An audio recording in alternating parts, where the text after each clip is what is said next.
Hey guys, it's Pro1701 here, and today I'm going to be reviewing The Ice Warriors, the second Doctor story that introduced, well, the Ice Warriors.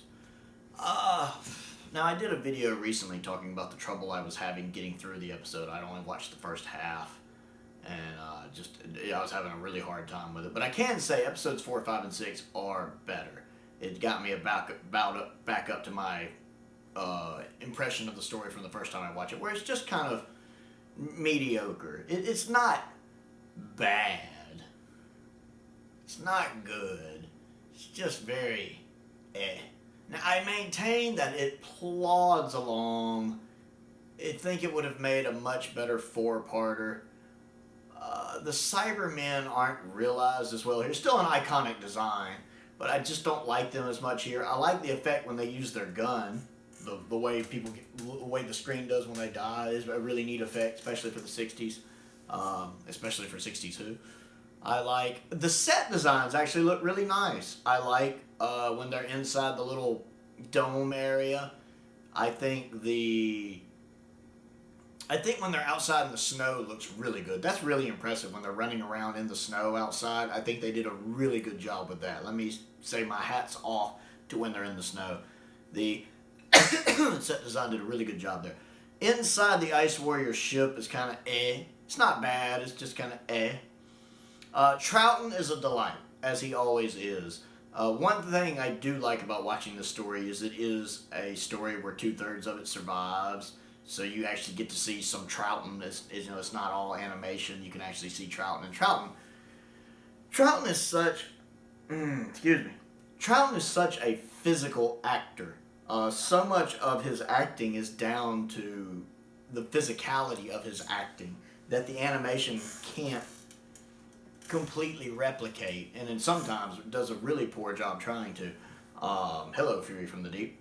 So when you actually see him on screen and you're watching his body language and the way he moves and his exaggerated mannerisms at times and his facial expressions, there's so much they convey that it's hard for animation to really get across. Macroterra actually does a really good job of it. It's one of the reasons I love Macroterra. It actually gets his body language done really well, and his facial expressions are really, really well done.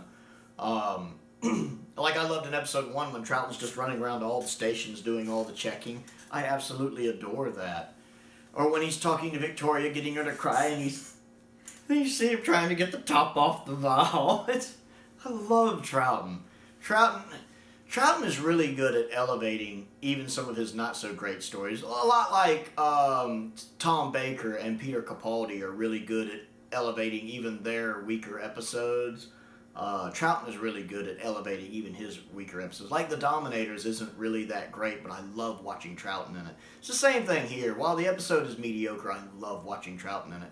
Now, to be fair, the animation for this episode is good. I stated that in the other video. I do like the animation because episodes 2 and 3 are animated. And it does have some detail to it. I really like the way they turn their head, the way the eyes move. But I really enjoy when it jumps back to surviving footage with episode 4, and you can watch the second half, all surviving footage. One thing that drives me nuts is that when the Ice Warriors talk, their lip movement and what they're saying doesn't match at all.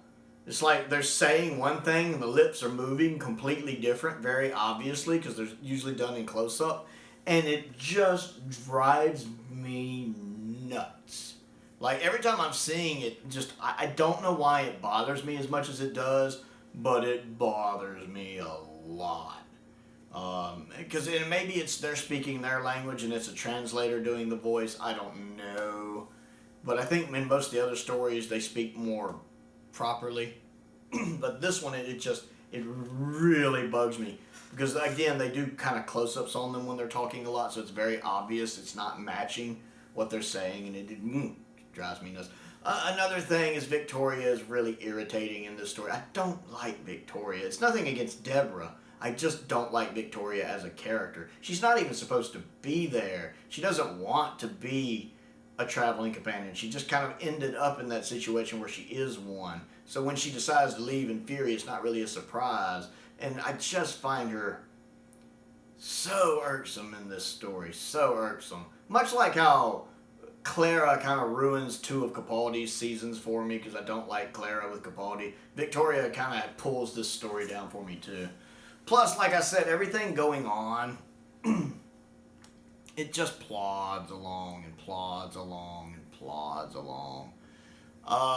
It's really hard to remember details, and the base wants to know what kind of engines the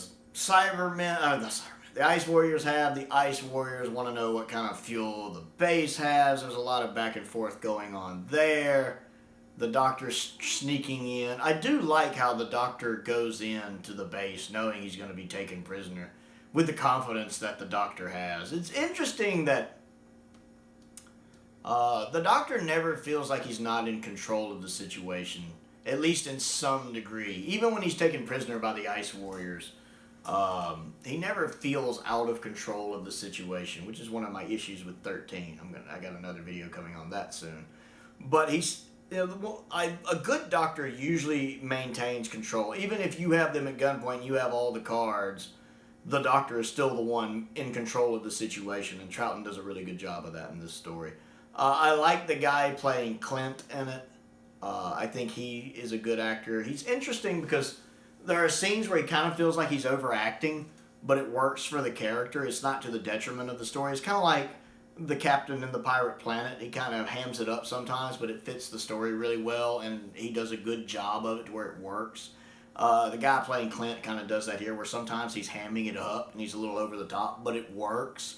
And then he has moments where he plays it perfectly. I really like at the end when he's talking to Pemberley after everything's over, and he's like, "You are the most irritating, frustrating person I've ever had the privilege to work with." And they kind of have that little rapport talk there, and you see Clint because he's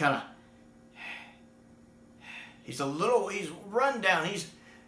He has that very real thing going on where when you've been in a stressful situation and you've had adrenaline and anxiety and all that going on, and finally when it's all over, you're just drained. You're just mentally exhausted, emotionally exhausted, physically exhausted. You're just out of gas.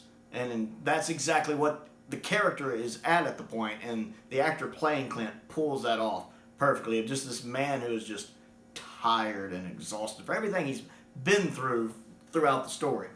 And he pulls it off well when he's having that talk with Pemberley right at the end before the credits roll.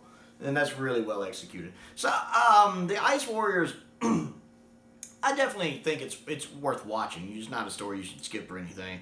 But it's definitely not one of Troughton's best, even though Troughton's good in it. It's definitely not as good as The Seeds of Death. I think The Seeds of Death is a lot better. So if you watch The Ice Warriors and you're like, ugh, give The Seeds of Death a try. It's a much better take on it. So yeah, that's my thoughts on The Ice Warriors. I don't really have a lot more to say because, again, I do kind of get bored with it. It's like the first 3 episodes bored me. Episode 4 picked up a lot. Episode 5 was mostly good. I started getting bored right around the cliffhanger for it, so I took another break. And then I came back and finished it later. And that last episode was a little bit of a slog to get through, too. So that's my thoughts on The Ice Warriors, the story. What do you think of it? Comment down below and let me know whether you like it, don't like it, or kind of agree with my opinions on it. I'd like to know what you guys think. Other things to do, click the like button, click the subscribe button, click the bell for notifications. I am trying to grow the channel to 1,000 subscribers. That's my goal at the moment. Other things to do, I also have a Patreon if you like what I do and would like to support what I do to help me import all this wonderful Doctor Who stuff I import. I live in the States after all. There is a link to that down in the description below if you'd like to check that out. Most importantly, though, thank you for watching.